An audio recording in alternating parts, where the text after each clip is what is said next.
see the Bonia Gosti high, high. Hi, hi, hi, hi. Bonia Gosti go back. Go back, go back. Bonia Gosti go back. Go back, go back. BJP go back. Go back, go back. BJP go back. Go back, go back. Dikok Moke Jindabad. Jindabad. কথাটো হ'ল যে BJP চৰকাৰ যেতিয়াৰ পৰা আহিছে সেই সময়ৰ পৰাই কংগ্ৰেছ চৰকাৰ হওক বা বিজেপি চৰকাৰ আজিলৈকে কিন্তু ক্ষুদ্ৰ চাহ খেতিয়কসকলে বা বিভিন্ন খেতি কৰা ব্যক্তিসকলে আজিলৈকে কিন্তু MSP নাপালে, মিনিমাম ছাপৰ্টিভ প্ৰাইচ।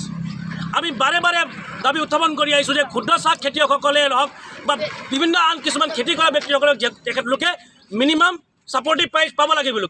কিন্তু এই যে বিজেপি চৰকাৰ, এই হিমন্ত বিশ্ব শৰ্মাৰ চৰকাৰ, এই সৰ্বানন্দ সোণোৱালৰ চৰকাৰ, এই মোদী চৰকাৰে আজি কি কৰিছে, কিন্তু বনিয়া গোষ্ঠীৰ পক্ষত তেখেতলোকে ছাপৰ্ট কৰি ক্ষুদ্ৰ চাহ খেতিয়ক কিন্তু তিলকৈ তেখেতলোকে মাৰিবলৈ চেষ্টা কৰি আছে। শ্ল' পয়জন বুলি এটা বস্তু আছে, সেই তেনেধৰণে তেখেতে তিলকৈ মাৰি দিছে। সেইদিনা এপ্ৰিল মাহ আৰম্ভ হওঁতে তেখেতলোকে কৰে যে বেণ্ড কেমিকেল ইউজ কৰা চাহপাতসমূহ তেখেতলোকে নলয়। তেনেহ'লে তেখেতলোকে ডিচেম্বৰ মাহ যেতিয়া বাগান প্লাকিং কৰা হয় সেই মাহ তেখেতলোকে কৈ কেলে নিদিলে যে এইবাৰ বেণ্ড কেমিকেল ইউজ নহ'ব বুলি। আৰু কথাটো হ'ল যে বেণ্ড কেমিকেল এতিয়া যেতিয়া যোনটো সময়ত পাত অলপ বেছি হ'ল সেই সময়ত তেখেতে বেণ্ড কেমিকেলৰ কথা ওলাইছে, সেইটো সময়ত তেখেতলোকে পাৰ্চেণ্টেজৰ কথা ওলাইছে। যিটো সময়ত এইখিনি পাত যিখিনি সময়ত যেতিয়া ক্ৰাইচিছ হয় সেই সময়ত এইখিনি পাত কিন্তু তেখেতলোকে এজেণ্টসকলে ফোন কৰি মাতে, এই পাত আজি আহিব নাই, জলদি পাত লৈ আনা, বেছি পাত লৈ আনা। যেতিয়া কিন্তু ফেক্টৰীত ফ্লাড হয় তেতিয়া কিন্তু এই পাত গ্ৰহণযোগ্য পাত নহয়। এইটো কি ধৰণৰ কথা হ'ল? এইটো মনোপলি নহ'ল নেকি? যিটো সময়ত পাতৰ ক্ৰাইচিছ হ'ব, যিহেতু যিসকল ফেক্টৰী মালিক আছে সেই ফেক্টৰী মালিকসকল প্ৰায় সংখ্যক ব্যক্তিৰে তেখেতলোকৰ নিজৰ বাগান আছে। যোনটো সময়ত তেখেতলোকৰ বাগানৰ পাত কম হয় সেইটো সময়ত কিন্তু তেখেতলোকৰ পাৰ্চেণ্টেজ মেটাৰ নকৰে, সেইটো সময়ত তেখেতলোকৰ পাতৰ কোৱালিটি মেইনটেইন নকৰে। কিন্তু যেতিয়া পাতৰ ক্ৰাইচিছ হয় তেতিয়া কিন্তু এই পাত চলে। ডেট মিনছ কি? That means monopoly. যেতিয়া তেখেতৰ ফেক্টৰীত পাত হয় তেতিয়াহ'লে পাত লাগে, নহ'লে নালাগে। আৰু দ্বিতীয় কথাটো হ'ল যে সিদিনা সৰ্বানন্দ সোণোৱাল ইয়াত আহি গ'ল, ভৱেশ কলিতা ইয়াত আহি গ'ল, বিমল বৰা ইয়াত আহি গ'ল, হিমন্ত বিশ্ব শৰ্মা ইয়াত আহি গ'ল।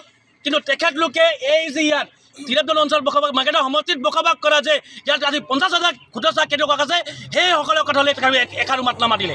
তেখেতলোকে কেৱল মাত্ৰ মাত মাতিছে এই যি ভুৱা আঁচনি, কি আঁচনি নাম আছিল ইয়াৰ, অৰুণোদয়, এই ভুৱা ফৰ্মৰ কথা পাতিলে তেখেতলোকে অৰুণোদয় আঁচনি দিব বোলে। অৰুণোদয় আঁচনি আমাক নালাগে, আমাক 12 টকা নালাগে, আমাক লাগে MSP, আমাক লাগে মিনিমাম ছাপৰ্টিভ প্ৰাইচ, আমাক লাগে ৰাস্তা, আমাক লাগে ফেক্টৰীত উচিত মূল্য তেখেতলোকে নিৰ্ধাৰণ কৰি দিয়ক যে ফেক্টৰী মালিকসকলে ইমান টকা তেখেতলোকে দিব লাগিব।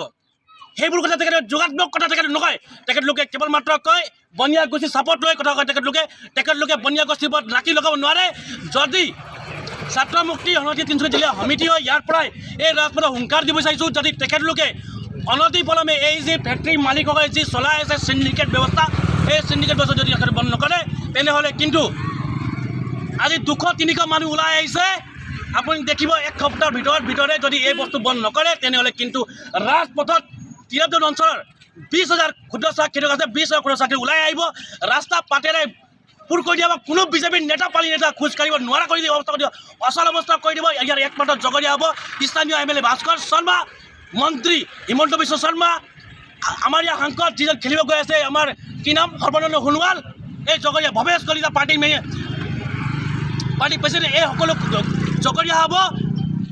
আৰু যদি তেখেতলোকে আমি যিসমূহ ডিমাণ্ড দিছোঁ MSPৰ পৰা আৰম্ভ ফেক্টৰীত যি পাৰ্চেণ্টেজৰ খেল চলাই আছে তেখেতলোকে যদি এইবিলাক কাম নকৰে তেনেহ'লে কিন্তু অনাগত তীব্ৰ আন্দোলন